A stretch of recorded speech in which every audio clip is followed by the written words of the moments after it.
guys, mag-aaral na tayo. Yes, so, ang gagawin natin is itong papel ko ngayon ang ating babasahin. So, of course, ayoko naman dayain ang sarili ko. So, kakaberan ko yung sagot. Kasi alam ko yung mga sagot is nasa gilid lang, guys. So, ganyan. Kukaberan ko kung ano yung hamang sagot. And, ito naman, hindi ko i-delete naman. Hindi ko i-edit kung mali ako, o di ba? Kasi doon natin makikita ang tama, di ba? Na tamang sagot or kung ilan ba talaga ang mali ko, di ba? So walang edit to, guys. So dito tayo. Ang unang questions is sign. Ganon daw. Saan siya? Ganon. Okay? So this road sign means. So ano daw yung sign? Ibig sabihin ng sign na yan. A. Sharp right turn in the road ahead. B. Exit. C. No right turn. D. One way. So, tinandaan ko siya kasi hindi naman pwede yung sign na yan ganyan. Siya paliko yan, may paliko, diba? So, di siya pwede ma-exit. Di siya pwede mag no right turn daw. So, hindi pwede kasi wala namang X. One way, hindi rin kasi one way straight lang siya eh. So, sharp right turn. So, answer is letter A. Tama ako. On slippery road, you should slow down, go faster, go the speed limit with caution, not drive faster than 20. So, of course, you have to slow down in slippery. So, tama naman ako. When changing lanes, you should not.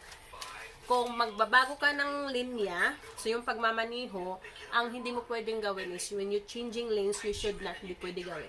Check for other driver. Check for other drivers who moving into the same lane as you. Check your side and rear view mirrors. Gagawin mo dapat yan. Use your cell phone to contact the police to determine if the road ahead is clear. Yan ang gagawin. Give a turn signal to other drivers. Honestly, give a turn signal to other drivers. Pwede naman yan, pero it depends kung ano yung, kung paano ka kung to-turns ka, kung turn left or right, so magbibigay ka ng signal, tama naman yan. But, ang gagawin mo, sabi dito, you should not daw, so hindi mo gagawin is yung use your cell phone. So, tama naman ako. This road sign means, so punta naman tayo sa road sign. Yung road sign, may pagano dito, at pagano doon. So, dito, so puro right side yun siya. So, this roads means puro right side. Kasi, right side and right side. No, keep right. No turn on. Red. Do not pass. Do not enter. Wrong way. So, keep right. Tama na naman ako. So, diba? So, ganyan tayo. Pag hindi natin titingnan. And then, cover. O, diba? So, ganyan lang talaga, guys. Kasi kung titingnan ko yung tamang sagot, guys, para lang makagawa ng video sabihin sa inyo, sarili ko dinadaya ko. Hindi kayo. O, dito tayo sa sign na naman. This sign tells you that no turns are allowed. Kasi ang sign ganun, pa zigzag-zigzag din ba? Zigzag-zigzag yung daan ba? So, pa left, right, yan. Parang snake sign. So, no turns are allowed on this road. Hindi kasi no turns na. The road narrows ahead. There are a series of curves ahead. The road may be slippery when wet. Hindi naman slippery. Slippery. No, yes, of course, it's slippery. Wipe your head. Nagduwa ang ako manan. Okay. So, the answer is letter C. Tama ako. If another car is in danger of hitting you, you should A. Wave your arms. B. Use your emergency light. Sound your horn. Flash your headlights. Hi. Are you hungry? Daddy hungry? Oh, face. Or your sugar over here. Sugar? Refrigerator. I get my cookies and devoured them here. So my answer is sound your horn, wave your arms,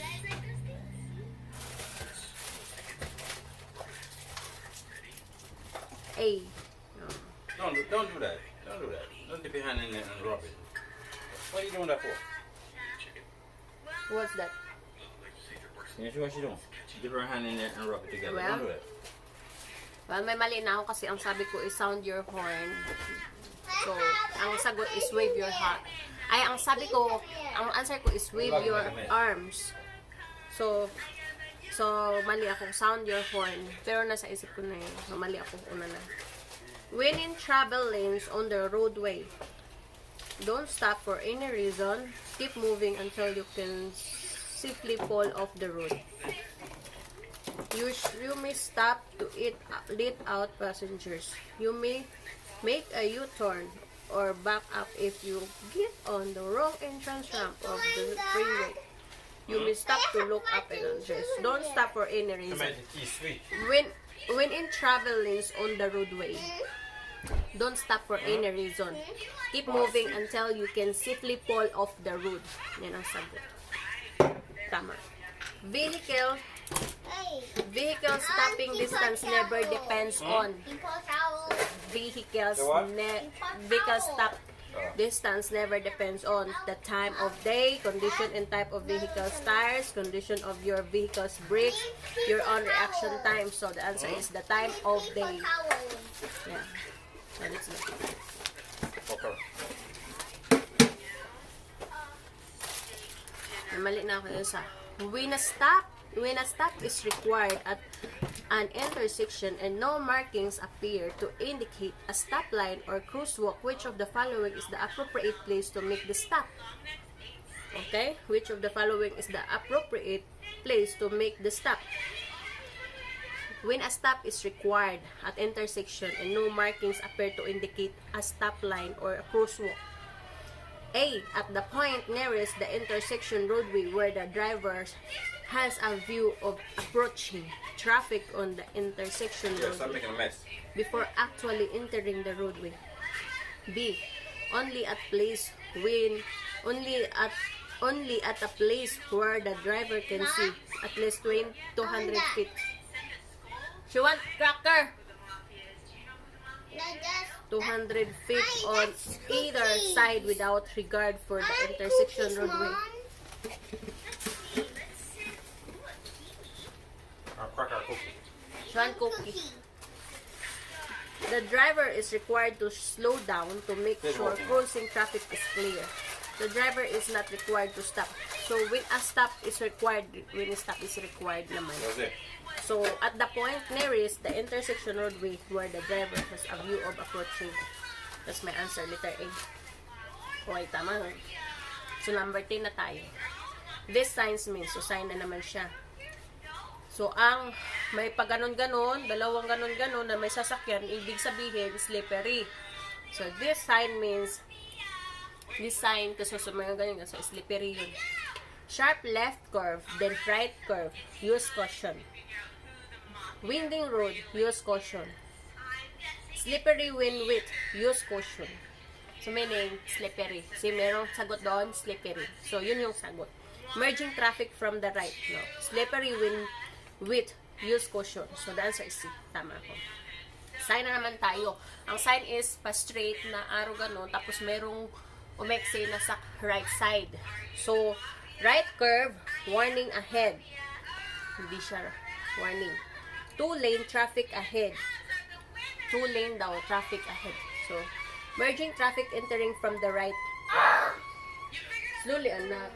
So, yeah, merging yun. So, merging traffic entering. Kasi straight yun, tapos may na-enter naman sa right side. So, merging traffic entering from the right side. Thank you, anak. Put in here, anak. Merging traffic from entering from the left side. Hindi siya sa left side because right side nga eh. So, that's the answer. Letter C. Tama ako. This signs mean sign na naman. Ice cream. No, later, I will give you ice cream. O, sign, so... I'm done with cookies. Tell your daddy.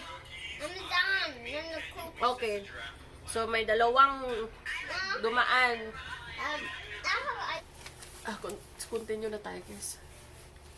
The sign. Ang sign, may dalawang tumawid sa kalsada. So, school crossing.